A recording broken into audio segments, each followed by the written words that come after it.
testing time, and has an architecture which is more failure proof and use commercial off-the-shelf components.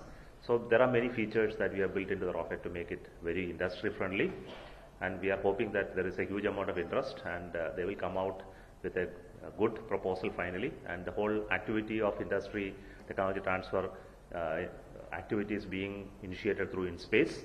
After they finalize the industry consortium, ISRO will work with the industry for knowledge transfer, and NCL will place orders on them for further launches.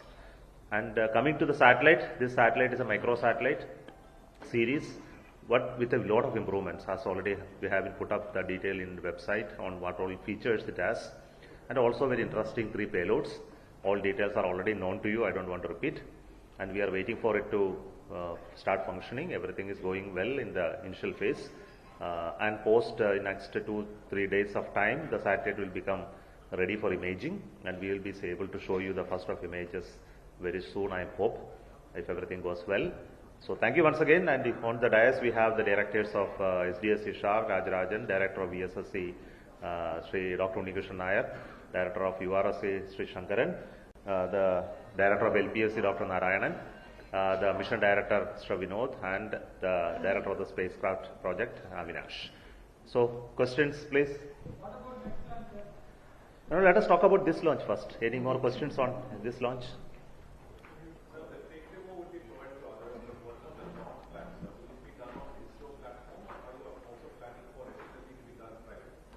Yeah, what do you mean by ISRO platform? Launch pad? No, launch pad, there are 2 launch pads. One, we have the one at Satish Dhawan Space Center, what we have here.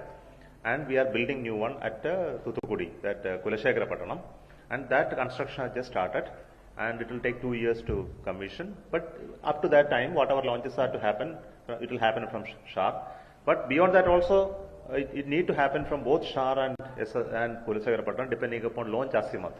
You know, when you launch from Kulasekara, you cannot launch towards east because of Sri Lanka. You can launch towards south. So all southern launches can happen from Kulasekara, which will be more efficient.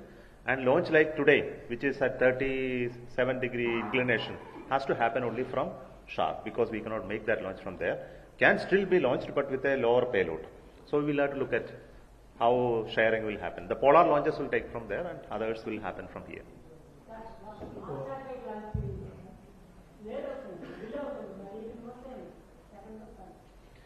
I didn't get the question.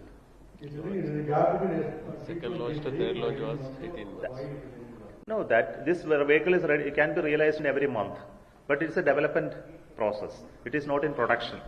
So the production model is different than development model. When a production system, orders are given for tens and tens of rockets. So we will be able to produce in numbers, like car production. If you are making one car, after that you are making second car, it will take 1 year. But if you are making 100,000 cars or 10,000 cars in one series, it will take very small time between them. So it is simply an issue of the planning process of production. So nothing to do with this gap. This much is enough for development program, because we are in the process of development. But in the operational regime, it will be much shorter. It will be private only, and ISRO will only help them to understand and use it.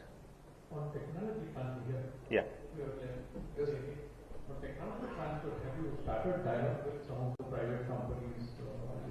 And also, what would be your criteria? Who should actually be will transfer? And third question is, will it be open for the domestic alone, or maybe international people can also do? Okay, that's a very good question. What we did is, first we wrote a request for RFI has been written, and we brought all the people who are interested to take up this technology. All industries came forward as single, as consortia. We called all of them to ISRO. InSpace has organized it, had a 1-day long interaction to understand what are their issues of technology transfer, how to do it, our expectations of them, etc. So that dialogue is already over. So from that we understand there is a huge amount of interest to learn, and we also told them it is a huge challenge to anybody to learn rocketry from scratch. It's not just manufacturing technology we are transferring the knowledge also of how things are done, not how, how the drawings alone, but the knowledge behind it also we want to transfer. So that requires working with us. It is simply not a technology transfer document or a drawing that we are giving. They are coming inside ISRO, working with us and learning it. Technicians, supervisors, planning, designers, everybody will come. So we are actually teaching them how to build a rocket. And companies who have an ability to learn this with certain expertise. So we have catalogued what are the skills that industry should possess. They should not just a manufacturing industry, but should be an industry with a background in aerodynamics, thermal design, control system, electronics. Many domains are involved.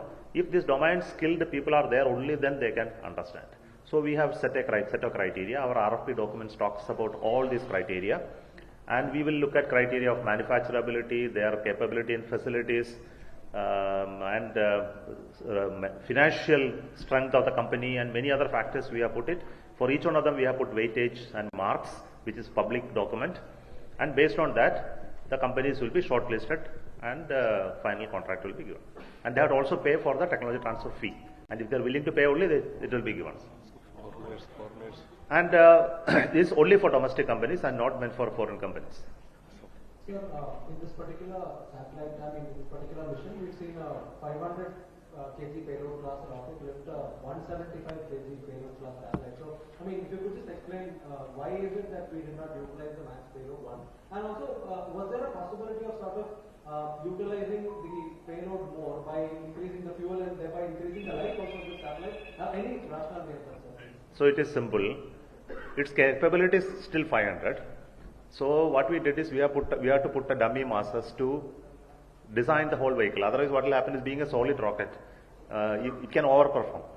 So if the payload is not less, if payload is less, so what we did is we put the sufficient dummy masses to offset that part. It all happens with what is available at a given point in time for a mission. Every satellite cannot be injected to any orbit. So at this point, I have only this satellite. If there is a satellite weighing 500 kg is available, it would have been good, but it's not available. So I believe that when a rocket is designed, it is always designed for a very high capability, and based on demand, it will be utilized.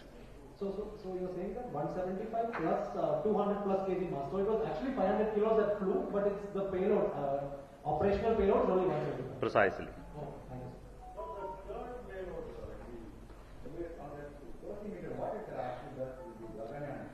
you. See, when you go to space, there are many radiations. Now, when you are on Earth, you are protected by atmosphere. The radiation coming from space contains radiation from sun as well as from cosmic radiation. So this radiation has different elements like the ultraviolet radiation that comes from sun, which also has different components, sensitive to human body and things like that. So we have different parts of that ultraviolet radiation that has to be measured, as well as particle radiations that will come, like gamma rays, etc. So this, if you are on Earth, you are protected by it. You don't have to worry about it. But once you go out of atmosphere, everybody is subject to this radiation.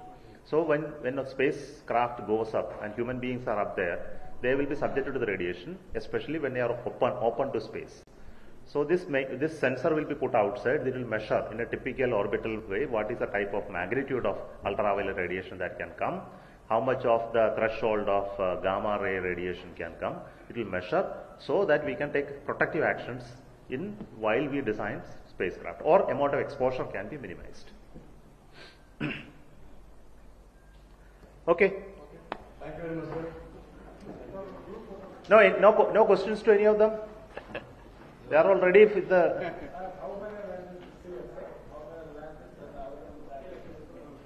All that you will know in the due course of time.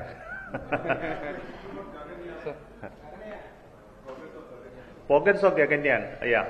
I'll tell you, today we are now working on the first mission of the Gaganyaan called G1, and first unmanned mission. The status today is the rocket. The S200 stage, L110 stage, C32 stage are all at Satish Dhawan Space Center. So the rocket has fully reached SHAR after integration at all the facilities. The crew module, crew escape system integration is currently going on. The crew module is at VSSC. Crew service module integration is going on at Satish Dhawan Space Center. URSC, and the crew escape system is already, hardwares are ready. So we have to complete now the full electrical wiring testing and get ready for launch. Our target is by November, the whole system will reach here. Possibly by December, launch will happen. Thank you, sir. Thank you. Thank you. Thank you.